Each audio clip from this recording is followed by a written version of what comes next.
Hello மக்களே, குழந்தைங்களுக்கு விதவிதமாக செஞ்சு கொடுக்கும்போது வீட்டில் சாப்பாடை ஸ்கிப் பண்ணாமல் கண்டிப்பாக சாப்பிடுவாங்க. ஸோ இந்த வீடியோ உங்களுக்கு ரொம்ப ஹெல்ப்ஃபுல்லாக இருக்கும். ஸோ வீடியோ பாருங்கள், பார்த்துட்டு மறக்காமல் உங்கள் கருத்துக்களை கமெண்ட்டில் ஷேர் பண்ணுங்கள். எப்போவுமே வீட்டில் பச்சரிசி மாவு வச்சுப்பேன். அதை வந்து ரேஷன் பச்சரிசி யூஸ் பண்ணி தான் செஞ்சுப்பேன். இது மாதிரி நம்ம ரேஷன் பச்சரிசியில் அரிசி மாவு செஞ்சு வச்சுக்கிட்டோன்னா புட்டு, இடியாப்பம், அரிசி மாவில் செய்யக்கூடிய எல்லா ஸ்வீட் ரெசிபிஸ், பால் கொழுக்கட்டை வகைகள், நெக்ஸ்ட்டு நம்ம ஸ்நாக்ஸ் வகைகள் எல்லாமே செஞ்சு வச்சுக்கலாம். மறக்காமல் செக் பண்ணி பாருங்கள். 1 கப் பச்சை பயிறு நைட்டே ஊற வச்சு எடுத்து வச்சுருக்கிறேன். இப்போ நம்ம அதை லைட்டாக வாஷ் பண்ணிவிட்டு குக்கரில் சேர்த்துக்கலாம். 1 கிளாஸ் தண்ணி மட்டும் ஆட் பண்ணால் போதும். தேவையான அளவு உப்பு ஆட் பண்ணிவிட்டு ஒரு 2லேருந்து 3 விசில் விட்டால் போதுங்க. நல்லா வெந்து வந்துடும். இப்போ பச்சரிசி மாவு எடுத்துக்கலாம் தேவையான அளவு. இது ஆல்ரெடி வறுத்த மாவு தான். இப்போ தேவையான அளவு உப்பு ஆட் பண்ணிக்கலாம். நீங்கள் அரிசி மாவுக்கு ஏற்ற மாதிரி உப்பும் ஆட் பண்ணிக்கோங்க. இப்போது கொஞ்சம் கொஞ்சமாக தண்ணி ஊற்றி நம்ம பிசைஞ்சு வந்துட்டே இருக்கலாம். நல்லா பிடிச்சு பார்க்கும்போது நமக்கு கொழுக்கட்டை பிடிக்கிற ஷேப்புக்கு வரணும். நம்ம உதுத்து விடும்போது உதுந்துக்கணும். அந்த கன்சிஸ்டன்சி தான் நமக்கு வேணும் புட்டு மாவுக்கு. நிறைய பேர் இந்த மாதிரி மாவு ரெடி பண்ணிவிட்டு இட்லி தட்டில் வேக வச்சு எடுத்துப்பாங்க. அது மாதிரியும் செய்யலாம். இன்றைக்கி நான் வந்து புட்டுக்குழலில் தான் செய்ய போகிறேன். அதனால நமக்கு இது மாதிரி மாவு பிசைஞ்சிட்டு நம்ம புட்டுக்குழலில் போட்டுக்கலாம். அது ரொம்பவே ஈஸியாக இருக்கும். இப்போ இது மாதிரி கொஞ்சம் கொஞ்சமாக தண்ணி ஊற்றி பசைஞ்சிக்கலாம். வந்து நீங்கள் பிரேக்ஃபாஸ்ட்டுக்கு எடுத்துக்கலாங்க. கூடவே நம்ம பச்சை பயிறு, வாழைப்பழம் எல்லாம் வச்சு சாப்பிட்றதுனால நல்லாவே ஹெல்த்தியான ரெசிபியும் கூட. கேரளா சைடில் வந்து இது ரொம்பவே ஃபேமஸ். ஸோ குழந்தைங்களுக்கு எப்போவுமே இந்த இட்லி, தோசை கொடுக்குறத விட இந்த மாதிரி என்றைக்காவது கொஞ்சம் டிஃப்ரெண்ட்டாக புட்டு செஞ்சு கொடுத்தீங்கன்னா சாப்பிடுவாங்க. பட் ரொம்ப குட்டி குழந்தைங்களா இருந்தாங்கன்னா சாப்பிட கஷ்டப்படுவாங்க. கொஞ்சம் ஒரு 5 வயசு மேலெல்லாம் கண்டிப்பாக வந்து சாப்பிட வந்து அடாப்ட் பண்ணிப்பாங்க. அது மாதிரி பச்சை பயிறு, வாழைப்பழம்லாம் கொடுத்து சாப்பிடும்போது அவங்களுக்கு தொண்டையில் அடைக்கிற மாதிரியும் இருக்காது. கையில் பிடிக்கிற அளவுக்கு வந்தாச்சு. இது மாதிரி நீங்கள் ஒரு கிரேட்டர் இருந்தாவோ அல்லது ஒரு ஜல்லடை இருந்தாவோ லைட்டாக ஜலிச்சுக்கிட்டிங்கன்னா உங்களுக்கு பூ மாதிரி, அந்த தேங்காய் பூ மாதிரி நல்லா உதிரியாக கிடைக்கும். ஸோ சாப்பிடும்போது நல்லா சாஃப்டாக இருக்கும். அதுக்காக தான் இந்த மெத்தடு. இது வேண்டாம்னா நீங்கள் ஸ்கிப் பண்ணிக்கலாம். நீங்கள் மாவு அந்த உதிரி பதமாக இருந்தாலே அதுவே போதும். பாருங்கள், இப்போ பாருங்கள், தேங்காய் பூ மாதிரினால் நல்லா உதிரியாக இருக்குது. ஸோ இது மாதிரினா நமக்கு ரொம்பவே சாஃப்டாக இருக்கும். அதுக்காக தான் இந்த மெத்தட் செஞ்சேன். இது மாதிரி உங்களுக்கு ஜல்லடையில் கொஞ்சம் பெரிய ஓட்டையாக இருந்ததுன்னா நீங்கள் ஜல்லடையில் அந்த மாவை பிடிச்சிட்டு ஜலிச்சிக்கலாம். அப்போவும் உங்களுக்கு நல்லா உதிரியாக கிடைக்கும். இப்போ பாருங்கள், புட்டுக்குள்ளில் அந்த லைனுக்கு கீழே வர தண்ணி ஊற்றிட்டு நல்லா கொதிக்க வச்சிடலாம். இதில் வந்து இந்த மாதிரி கண்ணு வச்ச சில் கொடுத்துருப்பாங்க. அந்த சில்லை ஃபஸ்ட்டு போட்டுட்டு மாவு வந்து ரொம்ப நம்ம டம்ப் பண்ணக்கூடாதுங்க. இப்போ வந்து நம்ம சில்லு போட்டுக்கலாம். மாவு வந்து ரொம்ப டம்ப் பண்ணாமல் ஃபஸ்ட்டு கொஞ்சம் மாவு போட்டுட்டு பாருங்கள், இது மாதிரி உதிரியாக போட்டுட்டு நெக்ஸ்ட்டு கொஞ்சம் தேங்காய் பூ ஆட் பண்ணிக்கோங்க. அதுக்கப்புறம் மாவு, நெக்ஸ்ட்டு கொஞ்சம் தேங்காய் பூ, அந்த மாதிரி ஆட் பண்ணிக்கிட்டிங்கன்னா உங்களுக்கு ஆவி வந்து ஈஸியாக ரிலீஸ் ஆகும். நீங்கள் ரொம்ப டம்ப் பண்ணி டைட்டாக நீங்கள் வந்து மாவை போட்டுட்டிங்கன்னா உங்களுக்கு அந்த புட்டுக்குள்ளே தூக்கி மேலே எலும்பி விழுந்துடும். அந்த மாதிரி கூட நடக்கும். ஸோ ரொம்ப டம்ப் பண்ணாமல் இந்த மாதிரி டைட்டாக இல்லாமல் இந்த மாதிரி போட்டுக்கோங்க. மாவு, தேங்காய் பூ, மாவு, தேங்காய் பூ அந்த மாதிரி போட்டுக்கோங்க. உங்களுக்கு பார்ட்டாக வரும் வேக வைக்கும் போது. அதுக்காக தான். இப்போ தண்ணி நல்லா கொதிச்சிடுச்சு. ஸோ அந்த குழலை இது மாதிரி வச்சிடலாம். லைட்டாக மூடிக்கோங்க, ரொம்ப டைட்டாக மூட வேணாம். நெக்ஸ்ட்டு மேலேயும் நம்ம அந்த லிட்டு வச்சு மூடிக்கலாம். இப்போ வந்து நமக்கு ஆவி வரும். அதுதான் நமக்கு வெந்து வந்த ஸ்டேஜு. அந்த ஸ்டேஜில் நமக்கு 1 நிமிஷம் மட்டும் நம்ம சிம்மில் வச்சுட்டு நெக்ஸ்ட்டு ஆஃப் பண்ணி எடுத்துக்கலாம். இப்போ பாருங்கள், பச்சை பயிரும் நல்லா வெந்து வந்தாச்சு. லைட்டாக மசிச்சுக்கோங்க. ஆல்ரெடி நம்ம உப்பு போட்டிருக்கோம். நம்ம புட்டு கூட சேர்க்கும் போது கொஞ்சம் சுகரும் போட்டு ஆட் பண்ணிவிட்டு சாப்பிட்டுக்கலாம். நல்லாயிருக்கும். நல்லா மசிச்சு எடுத்துக்கலாம். இப்போ நமக்கு புட்டுக்குள்ளே இருந்து ஆவியும் வெளியே வர வந்தாச்சு. ஸோ இந்த ஸ்டேஜில் நீங்கள் ஆஃப் பண்ணிவிடுங்க. ஆஃப் பண்ணிவிட்டு நம்ம ஒரு பிளேட்டுக்கு மாற்றிக்கலாம். இங்கே புட்டுக்குள்ளல் கூடிய உங்களுக்கு ஒரு ஸ்டிக் மாதிரி ஒரு ஸ்டீலில் கொடுத்துருப்பாங்க. அது வந்து நம்ம இந்த மாதிரி குத்தி எடுக்கிறதுக்காக தான். ஸோ அதை வச்சு நீங்கள் லைட்டாக ப்ரெஸ் கொடுத்தீங்கன்னா ஈஸியாக உங்களுக்கு புட்டு எல்லாம் பார்ட்டாக வந்துடும். நம்ம வந்து தேங்காய் பூவும் ஆட் பண்ணியிருக்கனால தான் இந்த மாதிரி பார்ட்டாக வரும். ஸோ பாருங்கள், எவ்வளோ ஈஸியாக வந்துடுச்சு பாருங்கள். இது மாதிரி மீதம் இருக்கிற மாவுலேயும் அதே மாதிரி சில் போட்டுட்டு நெக்ஸ்ட்டு மாவு, தேங்காய் பூ அந்த மாதிரி போட்டுக்கிட்டிங்கன்னா உங்களுக்கு பார்ட்டாக கிடச்சிரும்.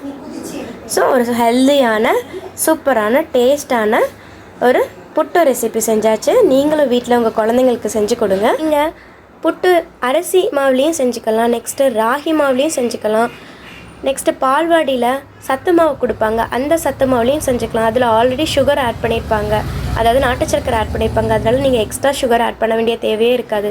நீங்கள் அதையும் இதே மெத்தடில் லைட்டாக வறுத்துட்டு செஞ்சிட்டிங்கன்னா அதுவும் ஒரு சூப்பராக டேஸ்ட்டாக இருக்குங்க. பாருங்கள், கூடவே அப்பளம், நெக்ஸ்ட்டு ஒரு வாழைப்பழம், உங்களுக்கு பிடிச்ச மாதிரி வாழைப்பழம் எடுத்துக்கோங்க.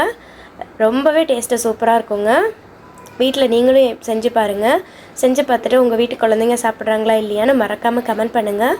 இந்த புட்டில் இந்த ஃபுல் பாட்டை நம்மளால் சாப்பிட முடியாதுங்க. இதில் 1 அல்லது 2 பாட்டு பெரியவங்க சாப்பிட்லாம். குழந்தைங்கன்னா ஒரு சின்ன பாட்டை மட்டும் தான் சாப்பிடுவாங்க. அந்த புட்டு மாவு ப்ளஸ் பச்சைப்பயிறு, வாழைப்பழம், பப்படம், நெக்ஸ்ட்டு கொஞ்சம் சுகர் அல்லது நாட்டு சர்க்கரை ஆட் பண்ணிவிட்டு எல்லாம் நல்லா மிக்ஸ் பண்ணிவிட்டு சாப்பிட்டு பாருங்கள். அவ்வளோ சூப்பராக இருக்கும். ஸோ உங்கள் குழந்தைங்களுக்கு செஞ்சு கொடுத்துட்டு மறக்காமல் கமெண்ட்டில் ஷேர் பண்ணுங்கள். இந்த சத்தமாக மட்டும் நீங்கள் வீட்டில் செஞ்சு வச்சுக்கிட்டிங்கன்னா போதும். உங்களுக்கும் வளர்கிற குழந்தைங்களுக்கும் ரொம்ப ரொம்ப யூஸ்ஃபுல்லாக இருக்கும். இதோட பெனிஃபிட்ஸும் யூஸஸும் அதிகம். வாங்க அது எப்படி செய்யலான்னு பார்க்கலாம். இப்போ நான் 1/4 கிலோ சோளம் எடுத்துருக்கிறேன், வெள்ளைச்சோளம். இது நாட்டு மருந்து கடையில் எல்லா ப்ரொவிஷன்ஸ் மார்க்கெட்லேயுமே இருக்கும். நல்லா ஒரு 3 டைம்ஸ் நல்லா வாஷ் பண்ணிக்கோங்க. நெக்ஸ்ட்டு ஒரு கிச்சன் டவல்லையே நீங்கள் காய வச்சுக்கலாம், அல்லது ஒரு வெயிலில் வந்து ரொம்ப டைரெக்டான வெயில் இல்லாமல் ஒரு ஷேடோவான இடத்துலையும் நீங்கள் காய வச்சுக்கலாம். ஃபேன் காற்றுலையும் காய வச்சுக்கலாம். அதே மாதிரி தாங்க கம்பும் நீங்கள் நல்லா வாஷ் பண்ணிவிட்டு இது மாதிரி ஒரு சன்னியில் நல்லா ஃபில்ட்ரு பண்ணிக்கோங்க. நெக்ஸ்ட்டு நீங்கள் காய வச்சுக்கலாம். டைரெக்டாக சன்லைட்டில் காய வைக்க வேணாம். இப்போ வந்து அது மாதிரி நான் ராகியும் எடுத்துருக்கிறேன். நீங்கள் ராகி வாஷ் பண்ணும்போது ஒரு 5 டைம்ஸாவது அட்லீஸ்ட் வாஷ் பண்ணுங்க, ஏன்னா அதோட நிறைய தூசிலாம் இருக்கும். ஸோ இந்த மாதிரி தண்ணி கண்ணாடி பதத்துக்கு வர அளவுக்கு நல்லா வாஷ் பண்ணிவிட்டு இதையும் நீங்கள் ஒரு சன்னியில் நல்லா ஃபில்ட்ரு பண்ணிவிட்டு நல்லா ட்ரை பண்ணிக்கோங்க. ஃபேன் காற்றுலேயே காய வச்சுக்கலாம். நெக்ஸ்ட்டு அதே மாதிரி தாங்க நான் உளுந்து எடுத்துருக்கிறேன், கருப்பு உளுந்து இல்லைன்னா நீங்கள் வெள்ளை உளுந்து கூட எடுக்கலாம். ஆனால் கருப்பு உளுந்தை வெள்ளை உளுந்தோட பெனிஃபிட்ஸ் அதிகம். இப்போ பாருங்கள், நான் நல்லா காய வச்சாச்சு. இப்போ ஒரு ட்ரை பேனில் வந்து நம்ம எல்லாத்தையுமே ட்ரை பண்ணிக்க போகிறோம். சிம்லேயே வச்சு வறுத்துக்கோங்க. ஒவ்வொன்றும் ஒவ்வொரு ஸ்டேஜில் நம்ம வறுக்கிற மாதிரி இருக்கும். அதனால நீங்கள் வந்து எல்லாமே தனித்தனியாக போட்டே வறுத்துக்கோங்க. இப்போ எல்லாமே நான் 1/4 கிலோ அளவுக்கு தான் எடுத்துருக்கிறேன். ப்ளஸ் கூட நீங்கள் கவுனி அரிசி இருந்தால், பிளாக் கவுனி இருந்தால் அதையும் நீங்கள் எடுத்துக்கலாம். நான் கவுனி மாவாக தனியாக ரெடி பண்ணி வச்சுருக்கிறேன். அதனால் இன்றைக்கி வந்து நான் கவுனி ரெடி பண்ணலை. ஏற்கனவே நம்ம மல்டிகிரைன்ஸ் யூஸ் பண்ணி எப்படி சத்து மாவு செய்யலாம், குழந்தைங்களுக்கு ரொம்ப அது வளர குழந்தைங்களுக்கு ஹெல்ப்பாக இருக்கும், அது கூட நான் ஷேர் பண்ணியிருக்கிறேன். ஸோ டிஸ்கிரிப்ஷனில் லிங்க் கொடுக்குறேன், வேணால் செக் பண்ணி பாருங்கள். எல்லாமே சிம்லேயே வச்சு நல்லா அரோமா வர வரைக்கும் நல்லா வறுத்துட்டு ஒரே பிளேட்டில் எல்லாத்தையுமே கொட்டி ஆற வச்சிடலாங்க. உங்களுக்கு சோளம்லாம் லைட்டாக பொரிஞ்சு பாப்கார்ன் ஸ்டேஜுக்கு வரும். அந்த ஸ்டேஜில் வந்து தனியாக பிளேட்டுக்கு மாற்றிடலாம். அது மாதிரி கம்பும் உங்களுக்கு நல்லா வறுந்து வரும்போது நல்ல அரோமா வரும். அதே மாதிரி ராகியும் உங்களுக்கு லைட்டாக வெடிச்சு வரும். கருப்பு உளுந்துக்கு சொல்லவே வேண்டாம், வாசனை வந்து முறுக்கு வாசனை ஊரெல்லாம் தூக்கும். அது மாதிரி உள்ள ஸ்டேஜில் நீங்கள் வந்து ஸ்டவ்வை ஆஃப் பண்ணிவிட்டு நீங்கள் பிளேட்டுக்கு எல்லாம் மாற்றி ஆற வச்சுட்டு மெஷினில் கொடுத்து அரைச்சிட்டு வந்துடலாம். அரைச்சிட்டு வந்து நல்லா ட்ரை பண்ணிக்கோங்க. இந்த மாவு நீங்கள் செஞ்சு வச்சுக்கிட்டிங்கன்னா உங்களுக்கு அடை செஞ்சுக்கலாம், தோசை செஞ்சுக்கலாம். நீங்கள் கோதுமை மாவு கூட இதுவும் இந்த மாவும் 1 கப் நீங்கள் யூஸ் பண்ணி சப்பாத்தி பூரியும் நீங்கள் போட்டுக்கலாம். நெக்ஸ்ட்டு லட்டு பண்ணிக்கலாம், பணியாரம் போட்டுக்கலாம். எக்கச்சக்க யூசஸ் இருக்குங்க. கண்டிப்பாக நான் அது எல்லாமே ஃப்யூச்சர் வீடியோவில் அப்லோட் பண்ணுறேன். இப்போ எல்லாமே நான் வறுத்து வச்சாச்சு. வறுத்து நல்லா ஆற வச்சு மில்லில் கொடுத்து அரைச்சாச்சுங்க. ஏன்னா 1 கிலோ மாவு இருந்தது நம்ம மிக்சியில் அரைக்க கஷ்டமாக இருக்கும். இப்போ நீங்கள் தனித்தனியாக அரைக்கிறதா இருந்தால் நீங்கள் மிக்சிலே அரைச்சிக்கலாம். இப்போது நம்ம நல்லா ஆறுனதுக்கப்புறம் நீங்கள் வந்து ஒரு ஏர்டைட் கண்டெய்னரில் போட்டு ஸ்டோர் பண்ணிக்கலாம். நீங்கள் வெளியிலேயே ஒரு 6 மாதம் கூட வச்சுக்கலாங்க. 6 மாதத்துக்கு அப்புறம் நீங்கள் வந்து ஒரு சின்ன டப்பாவில் போட்டு ஃப்ரிட்ஜில் கூட வச்சுக்கலாம். இப்போ நான் இந்த மாவில் இருந்து ஒரு 3 ஸ்பூன் மாவு எடுத்துக்கிறேன், ஒரு பவுலில் போட்டுக்கிறேன். நெக்ஸ்ட்டு கொஞ்சமாக தண்ணி ஊற்றி கட்டிகள் இல்லாமல் கரைச்சிக்கலாம். இப்போ தண்ணி நல்லா ஒரு பவுலில் சூட் பண்ணிக்கோங்க. நான் இந்த மாவை வச்சு இன்றைக்கி கஞ்சி தான் செஞ்சு காமிக்க போகிறேன். இந்த கஞ்சியை நீங்கள் வாரத்தில் 2லேருந்து 3 நாள் நீங்கள் உங்கள் வளர்கிற குழந்தைங்களுக்கு கொடுத்து பாருங்கள். கண்டிப்பாக எல்லா சத்தும் கிடைக்குங்க. கூடவே நான் கொஞ்சம் கருப்பட்டி ஆட் பண்ணிக்கிறேன். கொஞ்சமாக சுக்கும் நான் இடித்து போட்டுக்கிறேன். ஏன்னா சுக்கு காஃபியாக குடிக்கும்போது ரொம்ப காரமாக இருக்குன்னு எங்கள் வீட்டு குழந்தைங்க குடிக்க மாட்டாங்க. அதனால இந்த மாதிரி கஞ்சி ரெடி பண்ணும்போது சுக்கு பவுடர், நெக்ஸ்ட்டு சுக்கு காஃபி பவுடர் கூட நான் சம்டைம் ஆட் பண்ணி குழந்தைங்களுக்கு கொடுத்துருவேன். அவங்களுக்கு இந்த இதில் இனிப்பும் நம்ம அதிகமாக ஆட் பண்ணுறதுனால அந்தளவுக்கு காரம் தெரியாது, ஈஸியாக குடிச்சிருவாங்க. கண்டிப்பாக இந்த மாதிரி கஞ்சி மாவு செஞ்சுட்டு உங்கள் வீட்டு குழந்தைங்களுக்கு கொடுத்து பாருங்கள். இப்போ ஒரு 5 to 10 மினிட்ஸ் வந்து சிம்லேயே வச்சு நல்லா கொதிக்க விட்டுடுங்க. உங்களுக்கு எந்த அளவுக்கு தண்ணி வேணுமோ நீங்கள் அந்த அளவுக்கு ஆட் பண்ணி நீங்கள் கொதிக்க வச்சுக்கலாம். உங்களுக்கு திக்கான வேணும்னாலும் நீங்கள் திக்காகவும் நீங்கள் கொதிக்க வச்சுக்கலாங்க. இப்போ 2 வயசு மேலே உள்ள குழந்தைங்களுக்கு வயிறு ரொம்ப ஃபில்லாக இருக்கணும்னா நம்ம கொஞ்சம் திக்காக கொடுப்போம். அந்த மாதிரி கூட நீங்கள் குடிச்சிக்கலாம். பெரியவங்க நம்ம அந்தளவுக்கு திக்காக குடிக்க முடியாது. அதனால நீங்கள் குடிக்கிற அளவு அந்த கன்சிஸ்டன்சிக்கு ஏற்ற மாதிரி நீங்கள் தண்ணி ஆட் பண்ணி ஒரு 10 மினிட்ஸ் வந்து சிம்லேயே வச்சு நல்லா கொதிக்க வச்சு நல்லா ஆற வச்சு குடிச்சிக்கோங்க. ஒரு டிப் என்னென்னா, நீங்கள் கொதிக்க வச்சுட்டு இப்போ குடிக்கல, கொஞ்சம் லேட்டாக குடிக்க போகிறீங்கன்னா அந்த ஏடெல்லாம் படிஞ்சு நிறைய வேஸ்ட்டாக போயிடும். அந்த ஸ்டேஜில் நீங்கள் ஸ்டவ் ஆஃப் பண்ணிவிட்டு சுடு தண்ணி நல்லா மேலே ஊற்றி வச்சிட்டிங்கன்னா உங்களுக்கு அந்தளவுக்கு ஏடு படியாது, நிறைய வேஸ்ட் ஆகாது. அல்லது சூடான பால் கூட வச்சுக்கலாம். நம்ம கம்பு, சோளம், நெக்ஸ்ட்டு ராகி, உளுந்து எல்லாமே எடுத்துக்கிறதுனால நமக்கு அதிகமாக உடல் வலிமை கிடைக்குங்க. இதே மாதிரி எக்ஸாம் டைமில் அல்லது வளர குழந்தைங்களுக்கு நீங்கள் மார்னிங் ஒரு கிளாஸ் கஞ்சி, ஒரு 2 ஆம்லேட்டு அல்லது எக்கு பாயில் பண்ணது கொடுத்தாலே போதுங்க. நல்லா ஃபுல்லாக இருக்கும். கூடவே எல்லா சத்துக்களும் வந்து அடங்கியிருக்கிற ஒரு ஹெல்த்தியான பிரேக்ஃபாஸ்ட், ரொம்ப சிம்பிளாகவே குழந்தைங்களுக்கு கொடுத்த மாதிரி இருக்கும். இது மாதிரி நம்ம சிறுதானிய அளவுங்களை அடிக்கடி சேர்க்கும் போது நமக்கு நோய் எதிர்ப்பு சக்தி நல்லாவே இன்க்ரீஸ் ஆகுங்க. நெக்ஸ்ட்டாக குழந்தைங்களுக்கு இந்த மாதிரி ஹெல்த்தியான சாலடும் அடிக்கடி கொடுத்து பழகுங்க. இப்போ நான் ஒரு சாலட்க்கு தேவையான வெஜிடபிள்ஸ் எல்லாம் எடுத்து வச்சுருக்கேன். குக்கும்பர், தக்காளி, வெங்காயம் கொஞ்சமாக கட் பண்ணியிருக்கிறேன். நெக்ஸ்ட்டு நைட்டே ஊற வச்ச பச்சைப்பயிறு, நைட்டே ஊற வச்ச வேர்க்கடலை, கொஞ்சம் லெமனும் எடுத்துக்கிட்டேன். இப்போ கட் பண்ண வெஜிடபிள்ஸ் எல்லாம் ஒரு மிக்சிங் பவுலுக்கு மாற்றிக்கலாம். இது மாதிரி ஃபுல்லாக ஒரு கப் சாலட் நீங்கள் இந்த சீசனுக்கு எடுத்துக்கும் போது இதில் இருக்கிற vitamin A, C, K, minerals, புரதச்சத்து, good cholesterols, carbohydrate, antioxidants எல்லா ஊட்டச்சத்தும் நமக்கு சேர்ந்து கிடைக்கும். நம்ம எல்லா வெஜிடபிள்ஸையும் சேர்ந்து சாப்பிடும்போது நமக்கு ஏ, விட்டமின் சி, விட்டமின் கே நிறைய நிறைஞ்சிருக்கனால நமக்கு போன் ஸ்ட்ரென்த்துக்கும் ரொம்ப ரொம்ப நல்லது. ப்ளஸ் நமக்கு நோய் எதிர்ப்பு ஆற்றலையும் ரொம்பவே இன்க்ரீஸ் பண்ணி கொடுக்கும். நிறைய நோய்கள் இந்த சம்மர் சீசனில் வரக்கூடிய நோய்கள் எல்லாமே தடுக்கவும் ஹெல்ப் பண்ணுது. நமக்கு கார்டியக் ப்ராப்ளம் வராமலும் தடுக்குதுன்னு சொல்கிறாங்க. இப்போது வெஜிடபிள்ஸ் எல்லாம் ஆட் பண்ணியாச்சு. ஹாஃப் லெமன் ஸ்க்வீஸ் பண்ணிக்கோங்க. தேவையான அளவு உப்பு ஆட் பண்ணிக்கோங்க. கொஞ்சமாக காரத்துக்காக பெப்பர் ஆட் பண்ணிக்கோங்க. நீங்கள் சாட் மசாலா கூட ஆட் பண்ணிக்கலாம். உங்கள் டேஸ்ட்டுக்கு ஏற்ற மாதிரி நீங்கள் ஆட் பண்ணிக்கோங்க. இப்போ ஒரு நல்ல மிக்சிங் கொடுத்துக்கலாம். அவ்வளோதாங்க, நம்ம சூப்பரான ஹெல்த்தியான வெஜிடபிள் ஒரு சாலட் ரெடி ஆகிடுச்சு. நமக்கு ஊற வச்ச பச்சைப்பயிறு, வேர்க்கடலை, வெஜிடபிள்ஸ் எல்லாத்துலேயுமே நார்ச்சத்து அதிகமாக இருக்கிறதுனால நமக்கு கொலஸ்ட்ராலை வந்து குறைச்சி ரத்தத்தில் வந்து சர்க்கரை அளவை கட்டுக்குள்ளே வச்சுக்கவும் ஹெல்ப் பண்ணுது. நமக்கு ஜீரண சக்தியை மேம்படுத்தவும் ரொம்பவே ஹெல்ப் பண்ணுதுங்க. ஸோ இன்னொரு ஹெல்த்தியான சாலட் எப்படி செய்யலான்னு பார்க்கலாமா? இப்போ நான் இதுக்கு எக்ஸ்ட்ரா கேரட் எடுத்துருக்கிறேன். மாங்காய் இருந்தால் கூட அதையும் ஆட் பண்ணிக்கோங்க. புளிப்பு சுவையோடு சேர்த்து ரொம்ப நல்லாயிருக்கும். உங்களுக்கு பிடிச்சமான வெஜிடபிள்ஸ் எல்லாமே நீங்கள் ஆட் பண்ணிக்கலாங்க. கொஞ்சம் ஊற வச்ச வேர்க்கடலை, நெக்ஸ்ட்டு பச்சைப்பயிரும் எடுத்துக்கிறேன். நீங்கள் ராவா சாப்பிட்ற எந்த வெஜிடபிள்ஸ், எந்த தானியனாலும் நீங்கள் ஊற வச்சு ஹெல்த்தியாக எடுத்துக்கலாம். கொண்டக்கடலை ப்ளஸ் கிட்னி பீன்ஸ் எல்லாமே எடுத்துக்கலாம். இப்போ நம்ம எல்லாமே ஒரு மிக்சிங் பவுலுக்கு மாற்றிக்கலாம். அதே மாதிரி நம்ம கொஞ்சம் லெமன், சால்ட்டு, பெப்பர் ஆட் பண்ணி நல்லா மிக்ஸ் பண்ணிக்கலாங்க. இது மாதிரி நார்ச்சத்து நிறைஞ்சு நம்ம சாப்பிட்றதுனால நம்ம வயிற்றில் இருக்கிற நல்ல பாக்டீரியாக்களின் வளர்ச்சியை வந்து நமக்கு இன்க்ரீஸ் பண்ணி கொடுக்குது. ப்ளஸ் ஒரு கப்பு நார்ச்சத்து நிறைந்த நம்ம இந்த சலட்டை எடுத்துக்கும் போது நமக்கு நேரம் வந்து வயிறு வந்து ஃபுல்லாக இருக்கும். இதில் கொஞ்சமாக கேலரிஸ், அதிகமாக ஊட்டச்சத்து இருக்கிறனால நமக்கு உடல் எடையை கட்டுக்குள் வைக்கவும் ஹெல்ப் பண்ணுதுங்க. ஸோ வெயிட்லெஸ் மெயின்டைன் பண்ணுறவங்க கண்டிப்பாக இதை நீங்கள் காலையில் பிரேக்ஃபாஸ்ட்டாக தாராளமாக எடுத்துக்கலாங்க. வளர குழந்தைங்களுக்கு இப்போவே இது மாதிரி நீங்கள் சாலட்டை, நீங்கள் ராவா இந்த மாதிரி வெஜிடபிள்ஸ்லாம் கொடுக்கும்போது அவங்களுக்கு ஹெல்த்துக்கு ரொம்ப ரொம்ப நல்லதுங்க. கூடவே நீங்கள் இதை வந்து மார்னிங் பிரேக்ஃபாஸ்ட் இல்லைன்னா கூட குழந்தைங்களுக்கு ஸ்நாக்காக கூட செஞ்சு கொடுக்கலாம். ஏன்னா சீக்கிரம் அவங்களுக்கு பசியும் வந்துடும். இதில் இருக்கிற விட்டமின் சி நம்ம லெமன்லாம் ஆட் பண்ணுறதுனால நமக்கு இந்த சம்மர் சீசனில் ஸ்கின் ப்ராப்ளம் வராமலும் தடுக்குது. மேலும் நமக்கு கண் பார்வையை வந்து இன்க்ரீஸ் பண்ணவும் ஹெல்ப் பண்ணுதுங்க. நம்ம ஹெல்த்தியான 2வது சாலட்டும் கம்ப்ளீட் பண்ணியாச்சு. நெக்ஸ்ட்டு நான் வந்து பச்சைப்பயிறு முந்தின நாளே ஊற வச்சு ஸ்ப்ரவுட் பண்ணி எடுத்து வச்சுக்கிறேன். கொஞ்சம் கொண்டக்கடலையும் ஊற வச்சு எடுத்து வச்சுருக்கிறேன். வேக வச்சது இல்லைங்க, ஊற வச்சது. நெக்ஸ்ட்டு கொஞ்சம் குக்கும்பர், தக்காளி, வெங்காயம் ஆட் பண்ணிக்கிறேன். உங்களுக்கு இதுலேயும் நீங்கள் பிடிச்சமான காய் ஆட் பண்ணிக்கலாம். இந்த சாலட்க்கு நான் வந்து கொஞ்சம் கர்ட் தான் ஆட் பண்ணிக்க போகிறேன். லெமன் ஆட் பண்ணல. உங்களுக்கு பிடிச்ச மாதிரி நீங்கள் ஆட் பண்ணிக்கலாம்.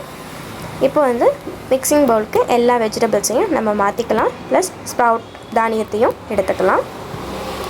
எல்லாம் நீங்கள் மிக்ஸ் பண்ணிக்கோங்க. இந்த மாதிரி நீங்கள் ஸ்ப்ரவுட்டாக எடுத்துக்கும் போது உங்களுக்கு நீங்கள் நார்மலாக அந்த தானியம் சாப்பிட்றத விட ஸ்ப்ரவுட்டில் வந்து 8 டைம்ஸ் நமக்கு பெனிஃபிட்ஸ் அதிகமாக கிடைக்குதுங்க. இப்போ நம்ம எல்லாமே ஆட் பண்ணிவிட்டு நல்லா மிக்ஸ் பண்ணிக்கலாம். கொஞ்சம் தயிர் தேவையான அளவு எடுத்துக்கோங்க. ஸோ இதுக்கு நீங்கள் லெமன் வந்து ஸ்கிப் பண்ணிக்கலாம். இது ஒரு மெத்தடு. இதுக்கு நீங்கள் காரத்துக்கு ஏற்ற மாதிரி நீங்கள் சாட் மசாலா ஆட் பண்ணிக்கலாம், அல்லது கொஞ்சம் மிளகாத்தூள் கூட ஆட் பண்ணிக்கலாம். இதில் நான் பெப்பர் தூள் தான் ஆட் பண்ணிக்கிறேன். தேவையான அளவு உப்பும் ஆட் பண்ணிவிட்டு நல்லா மிக்சிங் கொடுத்துக்கோங்க. இது இன்னொரு சூப்பரான டேஸ்டியான ஹெல்த்தியான சாலட் ரெசிபி.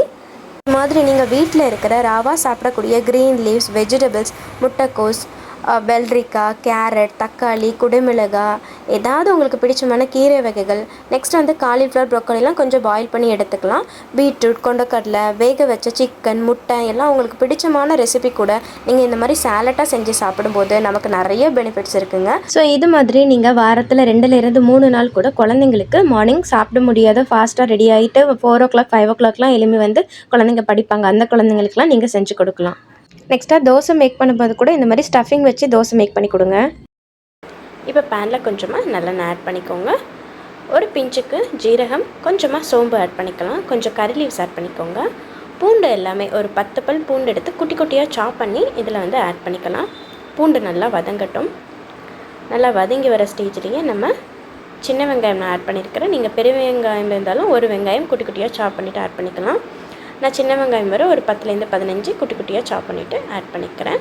நல்லா வதங்கட்டும். இந்த வெங்காயத்துக்கு தேவையான உப்பு போட்டு கொஞ்சம் வதக்கிடலாம். லைட்டாக வெங்காயம் வந்து சுருங்கி வரட்டும். அந்த ஸ்டேஜ் வர நல்லா வதக்கி விட்டுடலாம் வெங்காயத்தை. ஸோ பாருங்கள், இப்போ வந்து வெங்காயம் நல்லா சுருங்கி வந்தாச்சு. இந்த ஸ்டேஜில் நம்ம தக்காளி 3 தக்காளி வந்து நல்லா கிரைண்ட் பண்ணிவிட்டு இதில் ஆட் பண்ணிக்கலாம். ஸோ நல்லா மிக்சிங் கொடுத்துக்கோங்க. தக்காளியோட ராஸ்மெல் எல்லாம் போகிற வர நல்லா மிக்ஸ் பண்ணிக்கணுங்க. ஸோ ஒரு 5 minutes வந்து சிம்லேயே வச்சு நல்லா மிக்ஸ் பண்ணிக்கோங்க. அந்த எண்ணெய்லாம் லைட்டாக பிரிஞ்சு வர ஸ்டேஜில் நம்ம மசாலா பொருட்கள்லாம் ஆட் பண்ணிக்கலாம். பாருங்கள், இப்போ நல்லா சுருங்கி வந்துடுச்சு. இந்த ஸ்டேஜில் நம்ம மசாலா பொருட்கள் ஆட் பண்ணிக்கலாம். ஒரு பிஞ்ச் மஞ்சள் தூள் ஆட் பண்ணிக்கலாம். நெக்ஸ்ட்டு 1 ஸ்பூன் தனி மிளகாய் தூள் ஆட் பண்ணிக்கலாம். உங்கள் காரத்திற்கு ஏற்ற மாதிரி இதை கொஞ்சம் நீங்கள் இன்க்ரீஸ் பண்ணிக்கலாம். நெக்ஸ்ட்டு 1.5 ஸ்பூன் அளவுக்கு கொத்தமல்லி தூள் ஆட் பண்ணிக்கலாம். கொஞ்சமாக ஜீரகத்தூள் வீட்டில் இருந்துச்சுன்னா அதுவும் நீங்கள் ஒரு 1/4 ஸ்பூனுக்கு ஆட் பண்ணிக்கலாம். நான் இன்றைக்கி கொஞ்சமாக பெப்பர் தூள் ஆட் பண்ணிக்கிட்டேன். ஒரு 1/4 ஸ்பூன் அளவுக்கு பெப்பர் தூள் ஆட் பண்ணிக்கிறேன். ஆட் பண்ணிவிட்டு நல்லா மிக்சிங் கொடுத்துக்கோங்க. நீங்கள் வந்து தனி மிளகாய்த்தூள் கொஞ்சம் இன்க்ரீஸ் பண்ணுறீங்கன்னா நீங்கள் பெப்பர் தூளை கொஞ்சம் கம்மி பண்ணிக்கலாம், அல்லது ஆட் பண்ணாமலும் விட்டுக்கலாம். இப்போது மசாலாவோட ராஸ்மெல் போகிற வர நல்லா வதக்கி விட்டுடுங்க. இந்த கிரேவி வந்து ஒரு 3 கார தோசைக்கு கரெக்டாக இருக்கும். இப்போ மசாலாவோட நெடி போடுறதுக்காக கொஞ்சம் மிக்ஸி ஜாரில் நான் தக்காளி கிரைண்ட் பண்ண மிக்ஸி ஜார்லேயே கொஞ்சமாக தண்ணி ஊற்றி இதில் நான் ஆட் பண்ணிக்கிட்டேன். ஸோ நம்ம எந்த கன்சிஸ்டன்சிக்கு ஏற்ற மாதிரி, அதாவது கொஞ்சம் செமி சாலிடாக இருக்கிற மாதிரி அந்தளவுக்கு ஏற்ற மாதிரி கொஞ்சமாக தண்ணி ஆட் பண்ணிக்கலாம். இப்போ பாருங்கள், நல்லா கொதிக்க வச்சிடலாம். ஒரு 5 minutes வந்து சிம்லேயே கொதிக்கட்டும். நல்லா சுருங்கி எண்ணெய்லாம் பிரிஞ்சு வர ஸ்டேஜில் இந்த ஸ்டேஜில் ஸ்டவ் ஆஃப் பண்ணிடலாம். நெக்ஸ்ட்டு தோசைக்கல் நல்லா சூடானதும் மாவை நல்லா இது மாதிரி சின்ன ரவுண்டும் இல்லாமல் பெரிய ரவுண்டும் இல்லாமல் நல்லா ஊற்றிக்கோங்க. நெக்ஸ்ட்டு நம்ம ரெடி பண்ணி வச்சுருக்கிற அந்த தக்காளி கிரேவி எல்லாமே இந்த கார தோசைக்கு இது மாதிரி நம்ம ஸ்ப்ரெட் பண்ணிக்கலாம். ஸோ உங்களுக்கு இதில் காரம் வந்து கொஞ்சம் இன்க்ரீஸ் பண்ணி வேணும்னா நீங்கள் ஆட் பண்ணிக்கலாம். ரொம்ப குட்டி குழந்தைங்களே இருந்தாங்கன்னா இந்த வெங்காயம் எல்லாமே ரொம்ப குட்டி குட்டியாக சாப் பண்ணிவிட்டு ஒரு கிரேவி கன்சிஸ்டன்சி மாதிரி கூட நீங்கள் ரெடி பண்ணலாம். நான் வந்து கொஞ்சம் க்ரன்ச்சியாக தான் இன்றைக்கி ரெடி பண்ணியிருக்கிறேன். குட்டி குழந்தைங்களுக்குலாம் நீங்கள் இதை கொடுக்குறதா இருந்தீங்கன்னா நீங்கள் சட்னி எதுவுமே தேவையில்லை, அவங்க அப்படியே சாப்பிட்டுப்பாங்க. ஸோ நம்ம இதை திருப்பி போடுறதில்ல, அதனால் லைட்டாக மூடி நம்ம வந்து வேக வச்சுக்கலாம். இப்போ பாருங்கள், இன்னொரு தோசையிலையும் நான் ஸ்ப்ரெட் பண்ணி காமிக்கிறேன். இந்த மாதிரி எல்லா இடத்துலையும் ஈவனாக ஸ்ப்ரெட் பண்ணிக்கோங்க. ஸோ ரொம்ப ரொம்ப சிம்பிளாக ஈஸியாக பண்ணிடலாம். சட்னி செய்கிற டைமுக்கு நம்ம இந்த மாதிரி கிரேவி பண்ணி கொஞ்சம் டிஃப்ரெண்ட்டாக ஒரு நாள் ட்ரை பண்ணி பார்க்கலாம். கண்டிப்பாக வீட்டில் ட்ரை பண்ணி பாருங்கள். கண்டிப்பாக வீட்டில் ட்ரை பண்ணி பார்த்துட்டு எப்படி இருந்துச்சுன்னு மறக்காமல் கமெண்ட் பண்ணுங்கள். நெக்ஸ்ட்டு எல்லா குழந்தைங்களோட ஃபேவரட்னு சொல்லலாம் இல்லையான ஒரு பன்னீர் ரோல் தான் பண்ண போகிறோம். இது குழந்தைங்களுக்கு நீங்கள் லஞ்ச் பாக்ஸுக்கு ஸ்நாக்ஸ் பாக்ஸுக்கு தாராளமாக வச்சு கொடுக்கலாம். கண்டிப்பாக மீதம் வைக்காமல் சாப்பிடுவாங்க. அளவு வெஜிடபிள்ஸ் எடுத்து வச்சாச்சு. கொஞ்சமாக இஞ்சி, பூண்டு, வெங்காயம், தக்காளி, கேரட், அப்புறம் கேப்சிகம். நெக்ஸ்ட்டு வந்து கோஸ் வந்து கொஞ்சம் எல்லாமே நீலவாக்கில் கட் பண்ணிக்கோங்க. ஒரு பச்சை மிளகா. இது வீட்டிலே செஞ்ச பன்னீருங்க. பன்னீர் நான் எடுத்து வச்சுருக்கிறேன். பன்னீர் வீடியோ ஆல்ரெடி நான் அப்லோட் பண்ணிவிட்டேன், ப்ரீவியஸாக இருக்குது. மறக்காமல் அதையும் செக் பண்ணி பாருங்கள். இப்போது நான் வந்து ஆயில் ஆட் பண்ணிக்கிறேன் பேனில். இஞ்சி, பூண்டு, ஒரு பச்சை மிளகா லைட்டாக கீரல் போட்டுட்டு நீங்கள் ஆட் பண்ணிக்கோங்க. ஏன்னா குட்டீஸ்க்கு வந்து நீங்கள் ஸ்நாக்ஸ் பாக்ஸாவோ லஞ்ச் பாக்ஸாவோ எடுத்து கொடுக்கும்போது அவங்களுக்கு வாயில் கடிப்படும் போது அந்த டைமில் அவங்களுக்கு ரொம்ப காரமாக இருக்கும். ஸோ சாப்பிட மாட்டாங்க. அதனால் கீரல் போட்டுக்கிட்டிங்கன்னா அவங்களுக்கு தெரியும். நம்ம செஞ்சு முடிச்சதுக்கப்புறம் எடுத்து தூக்கி போட்டுக்கலாம். இப்போ வந்து நீங்கள் ஆனியன் வந்து ஆட் பண்ணிக்கோங்க. ஆனியன் லைட்டாக வதக்கி விட்டுடுங்க. இப்போ தேவையான அளவு வெஜிடபிள்ஸ் ஆட் பண்ணிக்கலாம். கொஞ்சம் வெஜிடபிள்ஸ் வந்து கட் பண்ண வெஜிடபிள்ஸே கொஞ்சம் வந்து எடுத்து வச்சுக்கலாம். நம்ம ரோல் பண்ணும்போது கொஞ்சம் ராவாக ஆட் பண்ணும்போது இன்னும் கொஞ்சம் கிறிஸ்பியாக நல்லாயிருக்கும். அதுவும் நம்ம இதை வதக்கும் போது நம்ம ரொம்ப சாஃப்டாக வதக்க வேணாங்க, கொஞ்சம் கிறிஸ்பியாக இருந்தாலே நமக்கு நல்லாயிருக்கும். ஸோ நம்ம தண்ணி ஆட் பண்ணி நம்ம வேக வைக்க வேண்டிய அவசியம் இல்லை. லைட்டாக நீங்கள் சிம்லேயே வச்சு வதக்கிட்டே இருங்க. இப்போ தேவையான அளவு நம்ம உப்பு கொஞ்சம் ஆட் பண்ணிக்கலாம். 1/2 ஸ்பூன் சால்ட் வந்து ஆட் பண்ணிக்கிறேன். நல்லா வதக்கி விட்டுடலாம். நெக்ஸ்ட்டு இது வந்து 5 மினிட்ஸ் சிம்லேயே இருக்கட்டும். அந்த எண்ணெயிலேயே லைட்டாக வதங்கி வரட்டுங்க. ஒரு 5 மினிட்ஸ்க்கு அப்புறம் நம்ம மசாலா பொருட்கள் ஆட் பண்ணிடலாம். கொஞ்சமாக மஞ்சள் தூள் ஆட் பண்ணிக்கோங்க. இப்போ குட்டீஸ்ங்களுக்கு செஞ்சு கொடுக்கறதுனால நான் காரம் வந்து கொஞ்சம் கம்மியாக தான் ஆட் பண்ணியிருக்கிறேன். இது வந்து காஷ்மீர் மிளகாய் தூள் தான் நான் வந்து 1/2 ஸ்பூனுக்கு ஆட் பண்ணியிருக்கிறேன். ஸோ பெரியவங்க சாப்பிட்றதா இருந்தால் தாராளமாக நீங்கள் 1 ஸ்பூன் ஆட் பண்ணிக்கலாம். கொஞ்சமாக 1/2 ஸ்பூனுக்கு மல்லித்தூளும் ஆட் பண்ணிவிட்டு 1/2 ஸ்பூனுக்கு கரம் மசாலா, நெக்ஸ்ட்டு கொஞ்சமாக சாட் மசாலாவும் ஆட் பண்ணியிருக்கிறேன். கொஞ்சமாக ஹெர்ப்ஸும் கொஞ்சம் ஆட் பண்ணிக்கிறேன். ஸோ இது இல்லைனாலும் ஸ்கிப் பண்ணிக்கலாம், ஒன்றும் ப்ராப்ளம் இல்லை. நல்லா மசாலா போட்டு நல்லா வதக்கி விட்டுடுங்க. இப்போ மறுபடியும் சிம்லேயே இருக்கட்டும். தண்ணி எதுவும் ஆட் பண்ண வேண்டிய தேவையில்லைங்க. இப்போது கொஞ்சம் டேஸ்ட் வந்து இன்க்ரீஸ் பண்ணுறதுக்காக சோயா சாஸ் ஒரு ஸ்பூன், நெக்ஸ்ட்டு டொமேட்டோ சாஸ் வந்து 1 ஸ்பூன் ஆட் பண்ணிக்கிறேன். நீங்கள் டொமேட்டோ சாஸ்லாம் ஆட் பண்ணி குழந்தைங்களுக்கு கொடுக்கும்போது கண்டிப்பாக ஸ்கிப் பண்ணவே மாட்டாங்க. இதே பெரியவங்கள சாப்பிட்டதா இருந்ததுன்னா உங்களுக்கு புளிப்பு சுவை அதிகமாக இருக்கும் அப்படின்னு தெரிஞ்சிச்சுன்னா நீங்கள் வந்து டொமேட்டோ சாஸ் வந்து ஸ்கிப் பண்ணிக்கலாம். நீங்கள் வந்து நம்ம ஆல்ரெடி தக்காளி ஆட் பண்ணியிருக்கோம். ஸோ அதுவே போதும். காரமும் கொஞ்சம் எக்ஸ்ட்ரா இன்க்ரீஸ் பண்ணிக்கலாம். இப்போ வந்து ரெடி பண்ணி வச்சுருக்கிற பன்னீர் ஆட் பண்ணிக்கலாம். இது நம்ம வீட்லேயே ரெடி பண்ண பன்னீர் தான். ரொம்ப ஹெல்த்தியான முறையில் எந்த கலப்படமும் இல்லாமல் நம்ம பண்ணியிருக்கோம். ஸோ ரொம்ப ஹெல்த்தியானது. இது மாதிரி நீங்கள் வீட்லேயே செஞ்சு கொடுக்கலாம். ஸோ கம்மிங் வீடியோஸில் கண்டிப்பாக நான் அதையும் ஷேர் பண்ணுறேன். இப்போ பன்னீர் போட்டு நல்லா மசாலா கூட நல்லா வதங்கி வரட்டும். மறுபடியும் 5 மினிட்ஸ் சிம்லேயே இருக்கட்டும். 5 மினிட்ஸ்க்கு அப்புறம் ஸ்டவ் ஆஃப் பண்ணிடலாம். சைட்லேயே ஒரு சூப்பரான சப்பாத்தியும் ரெடி பண்ணிடலாம். ரொம்ப சாஃப்டாக ரெடி பண்ணிக்கலாம். இப்போ பிளேட்டுக்கு மாற்றிக்கலாம். கூடவே இதுக்கு கொஞ்சமாக வெஜ் மயோனைஸ், நெக்ஸ்ட்டு 1/2 ஸ்பூனுக்கு டொமேட்டோ சாஸும் நான் ஆட் பண்ணியிருக்கிறேன். ஸோ நல்லா ஸ்ப்ரெட் பண்ணும்போது உங்களுக்கு நல்லாயிருக்கும். அந்த ரோல் சாப்பிடும்போது நல்லாயிருக்கும். நீங்கள் வெஜ் மயோனைஸ்னால் இல்லைன்னா நீங்கள் வந்து க்ரீன் சட்னி கூட ரெடி பண்ணிக்கலாம். அது வேறு எதுவும் இல்லைங்க. கொத்தமல்லி, புதினா, நெக்ஸ்ட்டு ஒரு பச்சை மிளகா, இஞ்சி போட்டு கொஞ்சம் வேர்க்கடலையும் போட்டு கிரைண்ட் பண்ணிட்டோன்னா அது சூப்பராக இருக்கும். இப்போ டொமேட்டோ சாஸ் மயோனைஸ் போட்டு நல்லா ஸ்ப்ரெட் பண்ணிக்கலாம். இப்போ நம்ம ரெடி பண்ணி வச்சுருக்க ஸ்டஃபிங் வந்து இதில் நம்ம ஆட் பண்ணிக்கலாம். பன்னீர் கொஞ்சம் குழந்தைங்களுக்கு எக்ஸ்ட்ரா வச்சு கொடுங்க, ரொம்ப நல்லா சாப்பிடுவாங்க. இதில் மசாலாவோட நல்லா கோட்டாகி வந்திருக்கும் பன்னீர். ஸோ அது நல்லாவே இருக்கும். நீங்கள் இந்த பன்னீரை வந்து தனியாக ஃப்ரை பண்ணியும் கூட போட்டுக்கலாம். கொஞ்சம் கர்டு அந்த மாதிரி கொஞ்சம் மசாலா பொருட்கள் எல்லாம் ஆட் பண்ணி நீங்கள் ஃப்ரை பண்ணியும் தவாலையே ஃப்ரை பண்ணியும் போட்டுக்கலாம். பட் நான் இது மாதிரியும் செஞ்சுருக்கேன். இதுவும் நல்லாயிருக்கும். கூடவே கொஞ்சம் ராவாக நம்ம வந்து வெஜிடபிள்ஸ் நீல வாக்கில் கட் பண்ணி வச்சுருந்தோம் இல்லையா, அதுவும் லைட்டாக நம்ம ஆட் பண்ணிக்கலாம். இந்த ஸ்டஃபிங்கோடு அந்த ராவா வெஜிடபிள்ஸும் சேர்த்து சாப்பிடும்போது நல்லா க்ரன்ச்சியாக சூப்பராக இருக்கும். இப்போ நம்ம வந்து நல்லா இது மாதிரி மடித்து விட்டுக்கலாங்க. ஒரு டூத் பிக் இருந்துச்சுன்னா நீங்கள் குழந்தைங்களுக்கு லைட்டாக அதில் வச்சு கொடுத்துடலாம். ஸோ அது வந்து பிரிஞ்சு வராமல் இருக்கும். அல்லது நீங்கள் பட்டர் ஷீட் எது இருந்தால் கூட அதுலேயே wrap பண்ணி கொடுத்துடலாம்.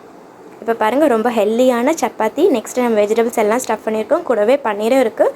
ரொம்ப ஒரு ப்ரோட்டீன் ரிச்சாக இருக்குங்க. கண்டிப்பாக ட்ரை பண்ணி பாருங்கள். வீட்டு குழந்தைங்க ஸ்கிப் பண்ணவே மாட்டாங்க, நல்லா விருப்பப்பட்டு சாப்பிடுவாங்க. காரம் மட்டும் உங்கள் வீட்டு குழந்தைங்களுக்கு ஏற்ற மாதிரி நீங்கள் அட்ஜஸ்ட் பண்ணிக்கலாம். இப்போ இது மாதிரி நம்ம செஞ்சு ஒரு பிளேட்டில் வச்சு குழந்தைங்களுக்கு கொடுங்க. ரொம்ப ஹெல்த்தியானது. வீட்டில் செஞ்சு பார்த்துட்டு மறக்காமல் எனக்கு கமெண்ட்டில் சொல்லுங்கள். இது வரைக்கும் பொறுமையாக நம்ம வீடியோ பார்த்தா எல்லாருக்குமே ரொம்ப தேங்க்ஸ் சொல்லிக்கிறேன்.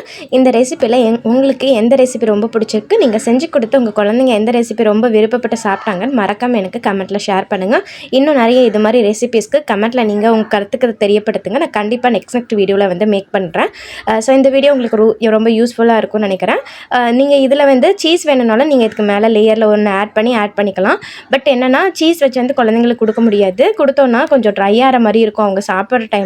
அதனால சீஸ் வச்சு நீங்கள் கொடுக்குறீங்கன்னா மார்னிங் பிரேக்ஃபாஸ்ட்டாக நீங்கள் கொடுத்துட்டீங்கன்னா அவங்க சாப்பிட்டுட்டு கொஞ்சம் நல்லா ஃபில்லாக போகிறதுக்கு வந்து கரெக்டாக இருக்கும். ஸோ இந்த மாதிரி ரெசிபிஸ்க்கு மறக்காமல் நம்ம சேனலை ஃபாலோ பண்ணி வச்சுக்கோங்க. எனக்கும் 2 கிட்ஸ் இருக்காங்க. ஸோ என்னோட குழந்தைங்களுக்கு மேக் பண்ணுற ரெசிபிஸ் கண்டிப்பாக உங்களோட நான் ஷேர் பண்ணுறேன். ஸோ யூஸ்ஃபுல்லாக இருந்தால் மறக்காமல் சேனலை சப்ஸ்கிரைபும் பண்ணி வச்சுக்கோங்க. இன்னொரு சூப்பரான வீடியோவில் பார்க்கலாம். தேங்க்ஸ் ஃபார் வாட்சிங் மக்களே.